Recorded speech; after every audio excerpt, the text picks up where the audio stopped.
Yeah, good morning. Nice to meet you all. My name is Andreas Winardi from UKDW Jogja, Indonesia.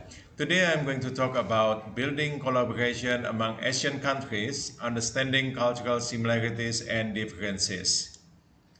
As we all know, now we live in a global world, and with advancement in technology, it is easier for us to connect with people from all over the world. Like this Zoom, yeah, we can meet people from South Africa, we can meet people from Japan, and so on. Not only we can meet via Zoom, but also many people decided to study, work, and live in foreign countries. When people live in another country, it is important for them to learn the culture of that place, to adapt and to adjust. Failing to understand other cultures will result in misunderstanding, awkward situation, or even the end of a relationship. In the study, I would like to use Hofstede's six cultural dimensions, namely, first, power distance index, second, individualism versus collectivism, uncertainty avoidance, next, masculinity versus femininity, long-term orientation versus short-term orientation, and indulgence versus restraint. Okay, I would like to explain this one by one. The first is power distance index. If a country has a high power distance index, it means that they openly accept boss as a higher authority and therefore deserve respect and authority. While low power distance index means that boss or supervisor is considered as equal. So if you have a low power distance index, it is common for you to call your boss by the name, yeah, or use the informal language, hi boss, or hi Jim, yeah, and so on. The second one is individualism versus collectivism. Individualism means decision and acts can be made individually, while collectivism, individual is member of the group and the group takes care of its individual members. Usually, individual consult or discuss the group before making decisions. So this is collectivism. Yeah, and then the next one is uncertainty avoidance.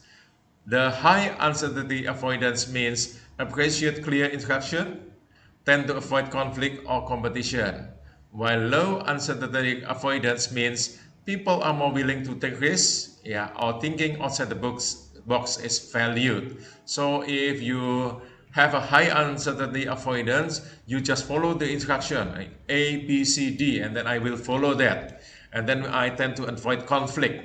While when I as a low uncertainty avoidance society, I'm willing to take more risks. I don't know the result yet, but I'm willing to try. And then the masculinity society vs femininity society. High masculinity society means focuses more on what is considered as masculine values like performance, ambitions, and success. While low masculinity society focuses more on what is considered as feminine values like concern for all, relationship, and harmony. Number five, long-term orientation versus short-term orientation.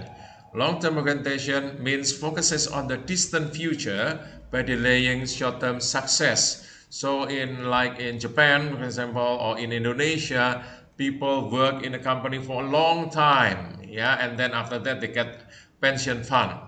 And then short-term orientation means focuses on the near future, emphasizing the present. So short-term, if I am not satisfied with my company, I can move to other company. And then the last one is indulgence versus restraint.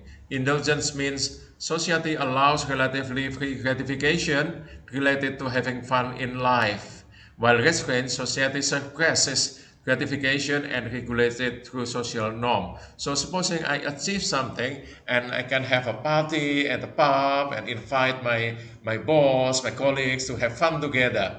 But in resident society, I cannot do that because the norm of the society is not allow me to do a party or going to the pub or something like that. Now, I would like to show you the comparison of six cultural dimensions among Indonesia, the Philippines, and Malaysia.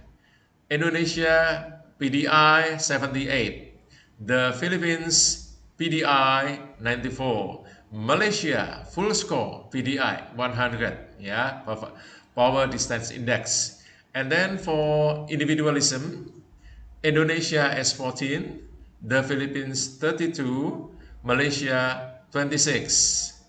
For masculinity, Indonesia 46, the Philippines 64, Malaysia 50, yeah, in the middle.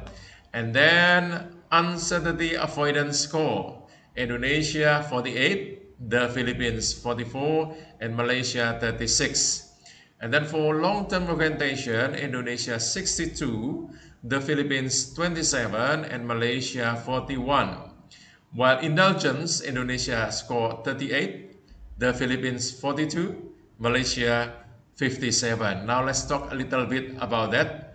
As can be seen from the table, the three countries have high power distance index.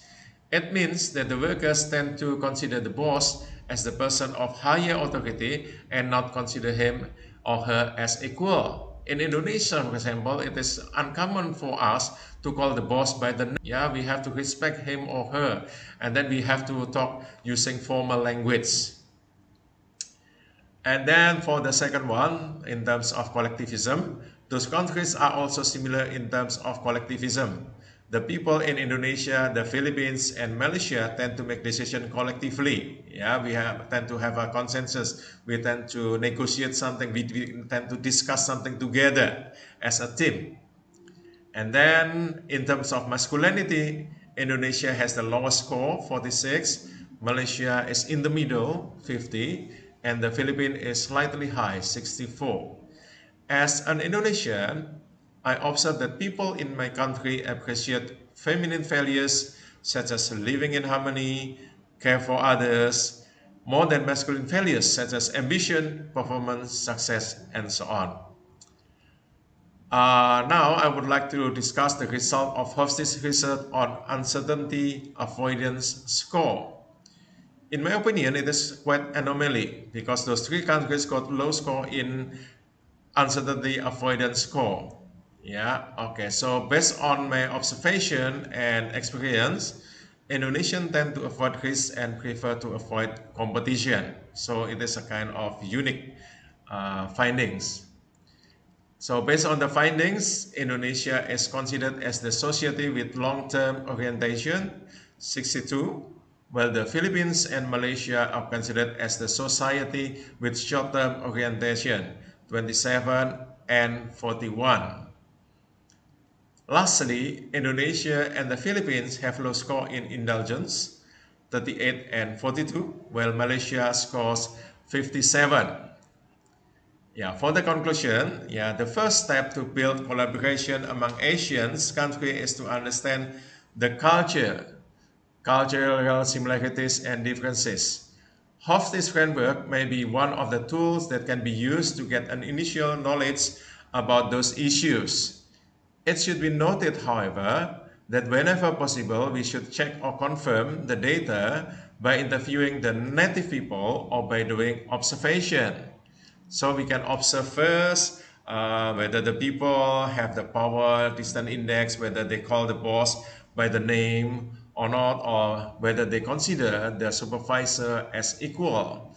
So we need to adjust and adapt then. So this is my presentation about the culture. I hope that later we can use this as a starting point to build a collaboration between us. So supposing we can work together, I hope that we can do a joint research, or maybe later you can visit my country, Indonesia, and we can talk about the culture together. So I think this is enough for my presentation, and I believe that this is just the beginning. We can still expand on the studies. We can dig deeper, maybe using another framework. Not only Hofstede, but also another researcher that has studied on the culture. So hopefully this will be the starting point for us also to work together so that we can collaborate and achieve something together, and we can do something together, because alone we can do so little, but together we can do so much.